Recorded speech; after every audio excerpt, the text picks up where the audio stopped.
बिस्मिल्लाहिर्रहमानिर्रहीम। बोलो पाकिस्तान के साथ मैं हूं आपका मेज़बान इंजीनियर मोहम्मद एहसन बड़ाइश। नाज़रीन, इस वक्त हम कश्मीर के ज़िला भिंबर में मौजूद हैं, जहां पे इलाका बाबा शादी शहीद थी। ये पीछे आप दरबार देख रहे होंगे बाबा शादी शहीद का, कि जिनके बेटे नहीं होते वो इधर मन्नत मांगते हैं। जब उनकी मन्नत पूरी होती है तो इधर बकरे लेके आते हैं।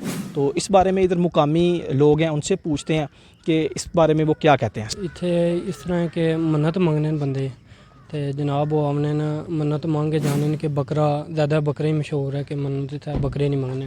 तो कोई भी वैसे मंगने ते वो जनाब बकरे नहीं मन्नत मंगने, उन्होंने मन्नत पूरी होनी है।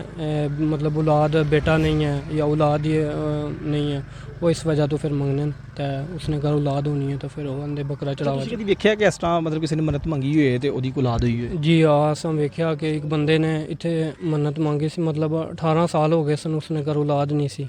तो उन्होंने जनाब ऊँट सिखिया सी कि असी ऊँट चाड़ांगे। तो बाहर ने बंदे सन ब्रिटिश मिरपर ने, तो उन्होंने मन्नत पूरी हुई सी तो उन्होंने फिर ऊँट लैके आए सन, मतलब बैंड बाजे के साथ जनाब उन्होंने। अच्छा, तो ਇੱਥੇ ਕਿੰਨੇ ਕੁ ਬੱਕਰੇ ਜਿਹੜੇ ਨਾ ਹਰ ਰੋਜ਼ ਜ਼ਬਾ ਕੀਤੇ ਜਾਂਦੇ ਨੇ?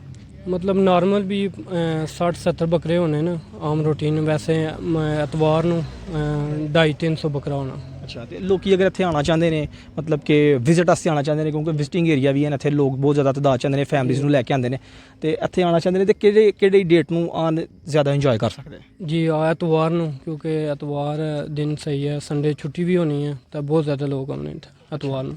ਬਹੁਤ ਜ਼ਿਆਦਾ ਲੋਕ ਆਉਂਦੇ ਨੇ। ਤੇ ਤਵਾਰ ਵਾਲੇ ਦਿਨ ਕਿੰਨੇ ਕੁ ਬੱਕਰੇ ਜਿਹੜੇ ਇੱਥੇ ਜ਼ਬਾ ਕੀਤੇ ਜਾਂਦੇ ਨੇ? मतलब 300-250-300 बकरा मतलब होना इत्थे ज़बा एतवार ਨੂੰ, क्योंकि ਤੇ ਮਤਲਬ ਕਿ ਉਹ ਜਿਹੜੇ ਬੱਕਰੇ ਜ਼ਬਾ ਕਰਦੇ ਨੇ ਉਹ ਮਤਲਬ ਕਿ ਗੋਸ਼ਤ ਜਿਹੜੇ ਨੇ ਉਹ ਲੈ ਕੇ ਜਾਂਦੇ ਨੇ ਨਾਲ ਹੀ ਇੱਥੇ ਹੀ ਲੋਕਾਂ जी ਦੀ ਸੇਵਾ हाँ, ਕਰਦੇ ਨੇ? ਇੱਥੇ ज़बा करांदे ने, ਇੱਥੇ ਖਾਣੇ ਨੇ ਤੇ ਜਨਾਬ ਵੰਡਦੇ ਵੀ ਹਨ ਜ਼ਾਇਰੀਨ ਜਿਹੜੇ ਆਉਂਦੇ ਨੇ ਉਹਨਾਂ ਨੂੰ ਦਿੰਦੇ ਨੇ ਤੇ ਜਨਾਬ ਇੱਥੇ ਖਾ ਪੀ ਕੇ ਚਲੇ ਜਾਂਦੇ ਨੇ। ਸਹੀ ਹੈ। ਇਸ ਤੋਂ ਇਲਾਵਾ ਹੋਰ ਦਰਬਾਰ ਦੇ ਬਾਰੇ ਚ ਕੀ ਜਿਹੜੀ ਹੈ ਨਾ ਚੀਜ਼ ਮਸ਼ਹੂਰ ਹੈ? ਹੋਰ ਸਰ ਇਹ ਮਸ਼ਹੂਰ ਹੈ ਕਿ ਵਾਦੀ ਅਸਮਾਨੀ ਹੈ, ਸਭ ਤੋਂ ਮਸ਼ਹੂਰ ਜਗ੍ਹਾ ਹੈ ਤੇ ਇੱਥੇ ਬੜੇ ਦੂਰੋਂ ਲੋਕ ਆਉਂਦੇ ਨੇ ਟੂਰਿਸਟ।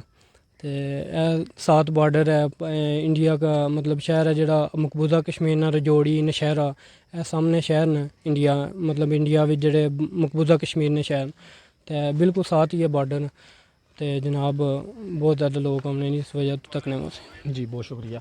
हमारे साथ इस जगह के जो मुकामी लोग हैं वो मौजूद थे, इस बारे में बता रहे थे कि दरबार पे नाज़रीन आते हैं, चढ़ावे चढ़ाते हैं, मन्नतें मांगते हैं, और जिनकी औलादें नहीं हैं वो बड़ी तादाद में लोग इधर आते हैं। और बकरे जो हैं इधर हर रोज़ 50 से 60, और संडे वाले दिन जो हैं वो कम से कम 250 से 300 बकरे इधर ज़बा किए जाते हैं। और इसी तरह की मज़े की वीडियोस देखने के लिए हमारे बोलो पाकिस्तान के चैनल को विजिट करें, लाइक करें, सब्सक्राइब करें। आपसे फिर मुलाकात होगी जल्द इंशाअल्लाह ताला। अपना ख्याल रखिएगा, इस चैनल का भी। अल्लाह हाफ़िज़।